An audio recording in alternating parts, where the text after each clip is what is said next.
नमस्ते, मैं Prema Kumari, department of commerce, SS memorial college Ranchi. आज मैं BCom semester third subject income tax law and practice paper C6 में source of income and income from salary topic पर चर्चा करूंगी। किसी भी व्यक्ति के आय के 5 स्रोत हो सकते हैं जो इस प्रकार हैं। पहला, वेतन से आय, इनकम फ्रॉम सैलरी। दूसरा, मकान संपत्ति से आय, इनकम फ्रॉम हाउस प्रॉपर्टी। तीसरा, व्यवसाय अथवा पेशे के लाभ, profit and gain of business और प्रोफेशन। चौथा, पूंजी लाभ से आय, इनकम फ्रॉम कैपिटल गेन। पांचवा एवं अंतिम, अन्य साधनों से आय, इनकम फ्रॉम अदर सोर्सेस। ये वो 5 हेड हैं जिससे किसी व्यक्ति को आय की प्राप्ति हो सकती है, लेकिन इसका मतलब ये बिल्कुल नहीं है कि सभी लोगों को इन 5 हेड से आय प्राप्त होती ही है। कहने का तात्पर्य यह है कि हर व्यक्ति के आय के स्रोत अलग अलग होते हैं। जैसे कोई व्यक्ति सरकारी या प्राइवेट नौकरी कर रहा है तो उसे वेतन से आय प्राप्त होगी। यदि कोई व्यक्ति बहुत से मकान बनाकर उसे रहने के लिए किराए पर लगा दिया है तो उस व्यक्ति को प्राप्त होने वाला किराया मकान संपत्ति से प्राप्त आय माना जाएगा।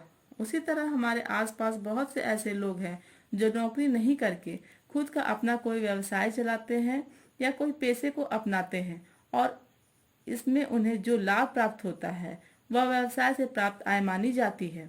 वहीं दूसरी ओर संपत्तियों के क्रय विक्रय से प्राप्त होने वाले लाभ को income from capital gain head के अंतर्गत शामिल किया जाता है। अंत में वैसी आय जो उपयुक्त दिए गए चारों हेड में शामिल नहीं किए जाते हैं, उस आय को अन्य साधनों से आय अर्थात इनकम फ्रॉम अदर सोर्स में शामिल किया जाता है।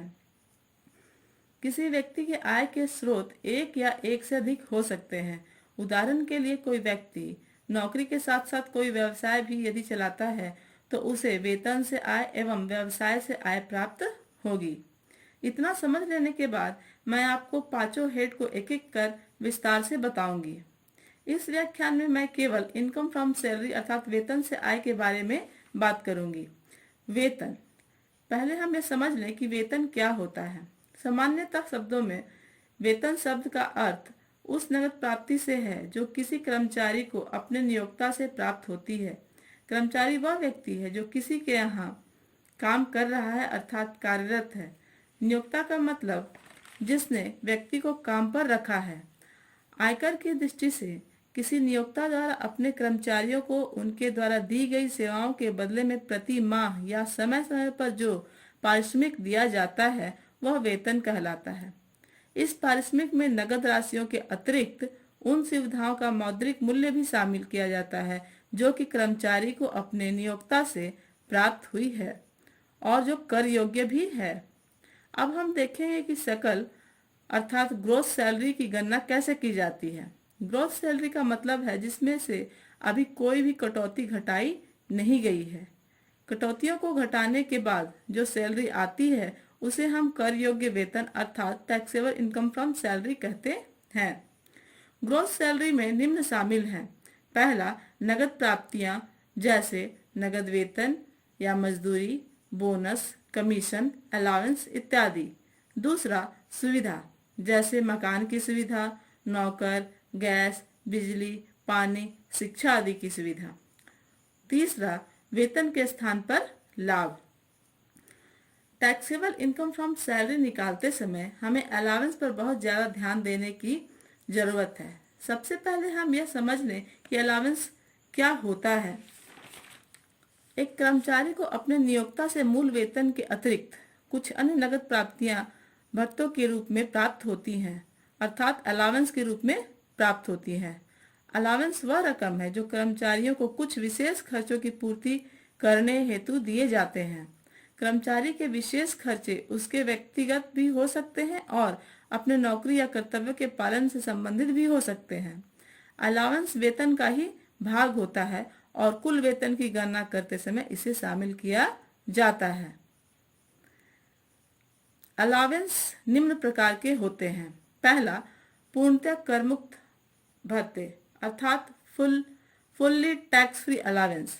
यह वैसे भत्ते होते हैं जो कि ग्रॉस सैलरी की गणना करते समय नहीं जोड़ा जाता है।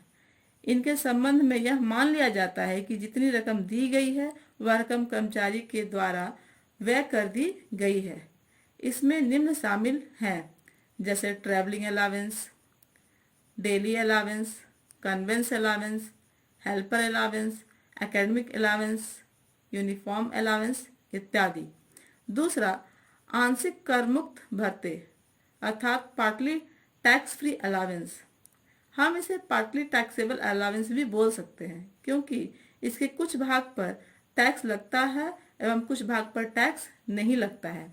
उदाहरण के लिए जैसे हाउस रेंट अलावेंस, दूसरा इंटरटेनमेंट अलावेंस, तीसरा ट्रांसपोर्ट अलावेंस इत्यादि। इस तरह के बहुत सारे अलावेंस है जिन पर कि कुछ पार्ट पर टैक्स लगाया जाता है और कुछ पार्ट पर टैक्स नहीं लगाया जाता है, जो कि पार्टली टैक्सेबल अलावेंस कहलाते हैं। तीसरा, पूर्णतः कर योग्य भत्ते अर्थात फुल्ली टैक्सेबल अलावेंस। यह वैसे अलावेंस हैं जो कि पूरी तरह टैक्सेबल होते हैं। उदाहरण के लिए dearness allowance, dearness pay, additional dearness allowance, city compensatory allowance, rural allowance, non practising allowance, medical allowance, servant allowance इत्यादि। ये वह अलावेंस है जो कि पूरी तरह कर योग्य हैं और इनकम फ्रॉम सैलरी की गणना करते समय इन्हें उसमें जोड़ा जाता है। तो स्टूडेंट्स, आज मैं अपनी चर्चा को यहीं पर खत्म करती हूँ। अगली बार मैं इनकम फ्रॉम सैलरी के कुछ और महत्वपूर्ण बिंदुओं पर चर्चा करूँगी। धन्यवाद।